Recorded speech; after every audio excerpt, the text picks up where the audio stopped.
یہ بغداد اتنا پیارا لفظ ہے. حضور غوث پاک فرماتے ہیں جس کی دعائیں کہیں قبول نہ ہوں بغداد کی مٹی اٹھا کے دعا کرے اللہ اس کی دعائیں قبول کر لے. ایک غریب انسان اس طرف سے اس طرف جانا چاہتا تھا اور ایک ملاح کشتی چلانے والا بیٹھا ہوا تھا. شام کا وقت تھا تو اس نے کہا ملاح سے بھائی صاحب اگر تکلیف نہ ہو تو مجھے اس پار پر دو, مجھے اس پار بھیج دو. ملاح نے کہا کہ اتنے پیسے لگیں گے. غریب نے کہا میرے پاس پیسے تو ہیں نہیں. ملاح نے کہا یہ کشتی تیرے باپ کی ہے, میرا یہی کام ہے 2 روپے 4 روپے لے کے لوگوں کو اس پار کرانا اور تو فری میں جائے گا, چل نکل لے. ڈانٹ کے بھگا دیا. وہ آدمی مسافر رونے لگا. جب رویا تو ایک صاحب سے ملاقات ہوئی. بولے یار روتا کیوں ہے؟ بولے روتا اس لیے ہوں کہ مجھے اس پار جانا ہے اور سورج ڈوب رہا ہے, دیر ہو رہی ہے, میرے پاس پیسے نہیں. ملاح بھگا دیا. اس نے کہا عجیب انسان ہے, بغداد میں غوث پاک کے ہوتے ہوئے آنسو بہاتے ہو. اللہ اکبر, سبحان اللہ سبحان اللہ. بغداد میں غوث پاک کے ہوتے ہوئے آنسو بہاتے ہو. بولے کیا مطلب؟ بولے غوث پاک کے پاس چلے جاؤ, جا کے بول دو کہ شیخی میرے پاس پیسے نہیں ہیں اور ملاح نے مجھے بھگا دیا. اللہ اکبر. اب حضور غوث پاک کی بارگاہ میں جب آئے نا تو معلوم ہے کیا ہوا؟ فرماتے کیا بات ہے غوث پاک؟ اس نے کہا کہ حضور وہ ملاح نے مجھے بھگا دیا, میرے پاس پیسے نہیں ہیں, ڈانٹ کے بھگا دیا. تیرے باپ کی کشتی ہے؟ غوث پاک نے ایک جھولے میں سونے کی بسکٹ, سونے کے سکے, سونے کی اشرفیاں ایک تھیلی میں ایک جھولے میں رکھی کئی تعداد میں, اور فرمایا اسے لے جا اس کشتی چلانے والے کو دے دینا. آپ کو دیا ہوتا تو پورا خاندان مچل مچل کے سبحان اللہ کہتا. صحیح ہے کہ نہیں؟ بولے جا کے اس سونے والی کشتی یہ تھیلی کو کشتی چلانے والے شخص کو دے دینا اور اس سے کہہ دینا میرا نام نہ بتانا, اس سے اتنا کہنا جب تک زندہ رہنا ہر غریب انسان کا کرایہ اس میں ہے. سبحان اللہ سبحان اللہ.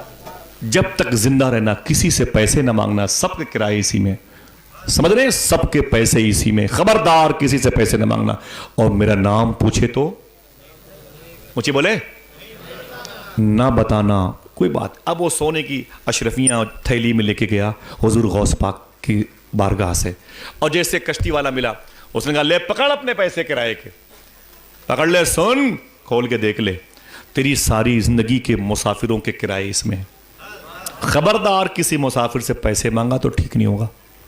اس نے کہا دیکھا تو اس میں سونے کی بسکٹ, سونے کی اشرفیاں, سونے کے سکے. ملاح تب پریشان ہو گیا.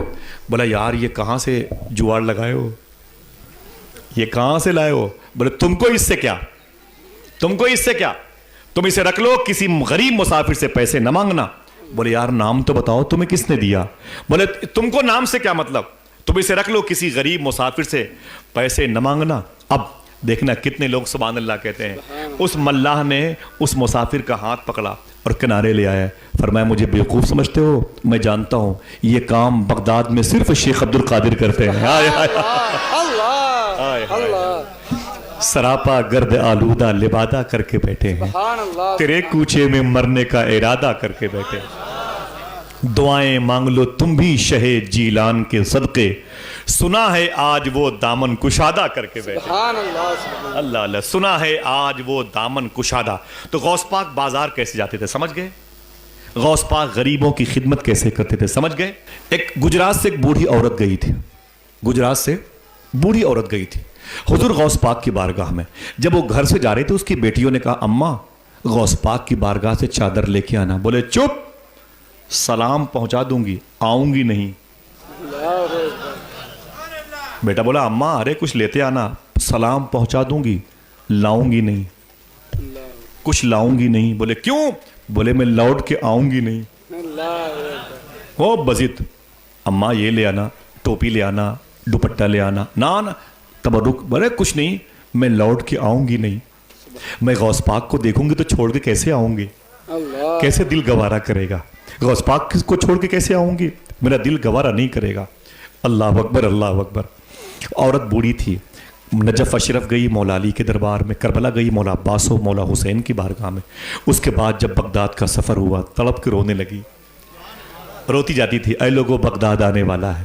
میری زندگی کا آخری شہر آنے والا ہے, میری منزل آنے والی ہے, میری قبر جہاں پر بنے گی وہ زمین آنے والی. روتی رہتی, لو بلا رہے ماں کیسی باتیں کرتی ہو, اور چلنا بھی ہے, فلاں تاریخ کو ٹکٹ ہے واپسی کے. بولے چپ, میں جانے والی نہیں, غوث پاک کو چھوڑنے والی نہیں.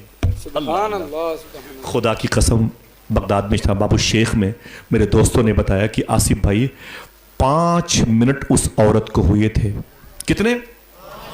جیسے وہ غوث پاک کی بارگاہ میں بس سے اتر کے جیسے اس نے غوث پاک کا گنبد شریف دیکھا, 5 منٹ ہوئے تھے مشکل سے. غوث پاک کی دہلیز پر آئی تھی, اور جیسے اس نے دہلیز کو چوما تھا اس کا انتقال ہو گیا. اللہ اکبر. عمر بھر کی بے قراری کو قرارا ہی گیا. آئے ہائے, غوث پاک جس کے دل میں ہو پھر اس کا دل بغداد بن جایا کرتا. اس کی قسمتوں کی میں بغداد کی مٹی لکھ اٹھا کرتی ہے.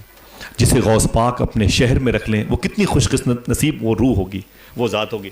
دعا کرو سب کو حاضری کا شرف مل جائے, آمین کہہ دو. تو یہ بغداد کتنا پیارا ہے. چلیں گے نا انشاءاللہ؟ بولے ہاتھوں کو اٹھا کے, لبیک یا غوث اعظم. لبیک یا غوث. اونچی بولے, لبیک یا غوث اعظم.